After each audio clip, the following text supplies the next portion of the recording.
आणि या पत्रकार संघाचे सर्व सन्माननीय सदस्य, इथं उपस्थित सर्व सन्माननीय पत्रकार बंधूंनो आणि भगिनींनो, आज दर्पण दिन 6 जानेवारीला आपण बाळशास्त्रींच्या जयंतीच्या निमित्तानं हा दर्पण दिन साजरा करतो. प्रास्ताविक करत असताना आमचे मित्र रामदाजींनी काही वस्तुस्थिती इथं मांडली, पण त्याच्या पलीकडं आजचा एक असा दिवस असा असतो, 365 दिवसापैकी 364 दिवस हे पत्रकारांचे असतात. आणि दर्पण दिन आमच्यासारखा सामाजिक आणि राजकारणात काम करण्यासाठी करणाऱ्या व्यक्तीचा असतो. कारण तुम्ही आम्हाला बोलवता, 364 दिवस तुम्ही आम्हाला बोलवत नाहीत, पण जे काही ठोकायचे ते ठोकून काढता. एक दिवस आम्हाला बोलता येईल आणि तो दर्पण दिन. आम्ही काही पत्रकारांच्या समोर किंवा पत्रकारांपेक्षा हुशार आहोत असं नाही. माझा म्हणण्याचा उद्देश एवढाच आहे की 364 दिवस तुम्ही आम्हाला आरसा दाखवता आणि 6 तारखेला बाळशास्त्रीच्या जयंतीच्या निमित्तानं दर्पण दिनाच्या दिवशी आम्ही तुम्हाला आरसा दाखवतो. याच्या पलीकडे दुसरं काही मला म्हणायचं नाही.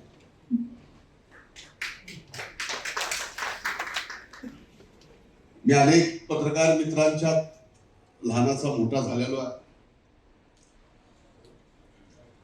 दिल्लीपासून मुंबईपासून अनेक पत्रकार मित्रांच्या सोबत मी राहिलेलो आहे.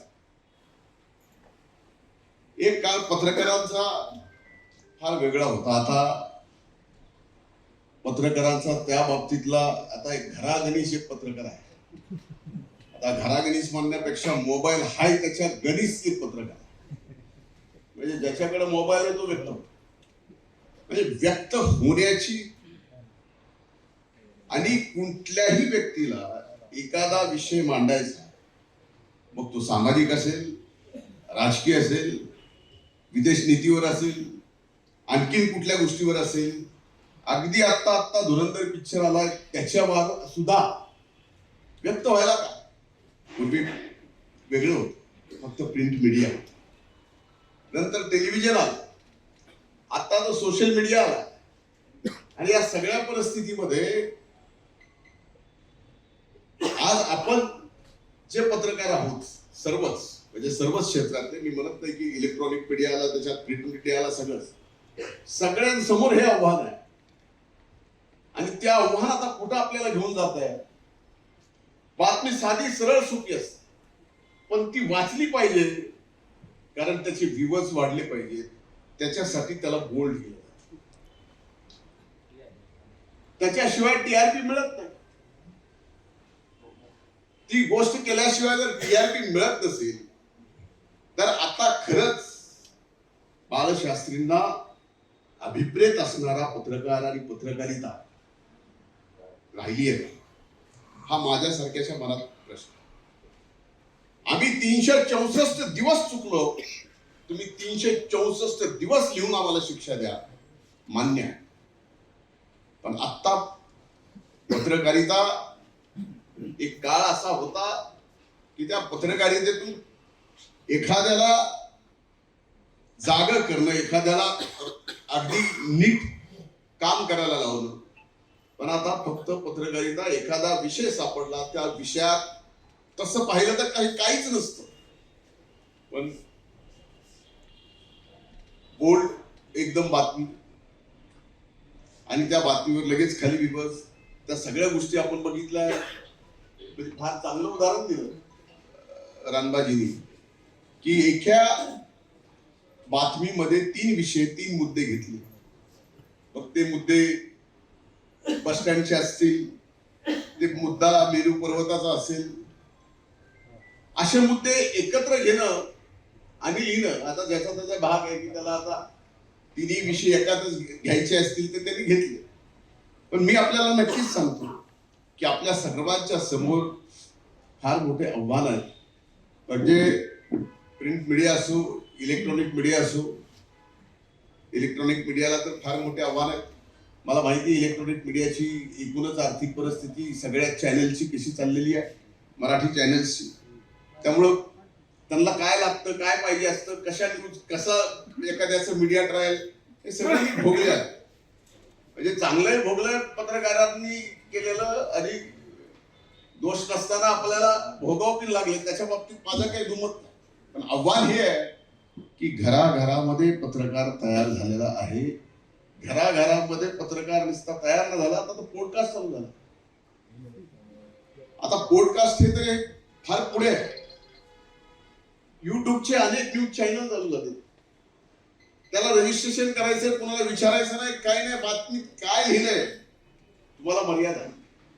पत्रकारिता म्हणजे एक असा विषय आहे की पत्रकारितेमध्ये दोन जणांच्या बाबतीमध्ये यांनी याला असं असं सांगितलं त्याची बातमी होऊ शकते, पण यांनी याला असं सांगितल्याचं मी ऐकलं आणि त्याची बातमी मात्र होत नाही. पण आता ते राहिलेलं आणि कुणी लिहिलंय,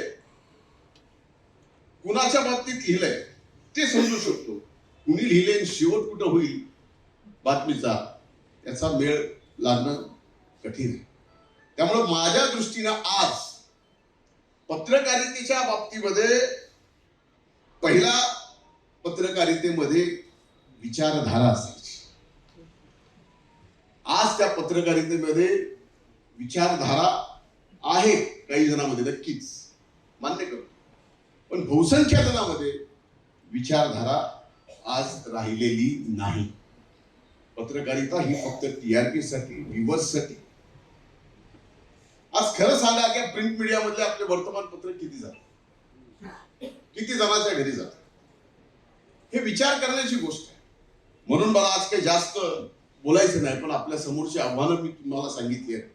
ही आव्हानं पेलत असताना आपल्याला सुद्धा वेगवेगळ्या पद्धतीनं फार मोठं चांगलं काम करावं लागेल. कारण शेवटी आपण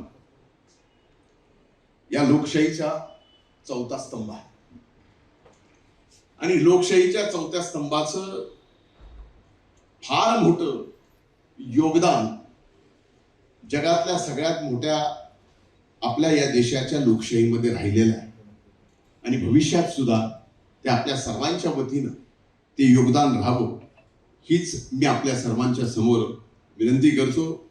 आज जयंतीच्या निमित्तानं बाळशास्त्रीजींच्या विचारांना नतमस्तक होतो, थांबतो. मला आणखीन काही कार्यक्रम असल्यामुळं आपल्या सर्वांची क्षमा मागून मी इथून जातोय. परवानगी मिळाली, रामबाजी मिळाली असं समजून मी जरा काही कार्यक्रमाला जायचं आहे, म्हणून मी क्षमा मागतो. धारूरकर सर सगळे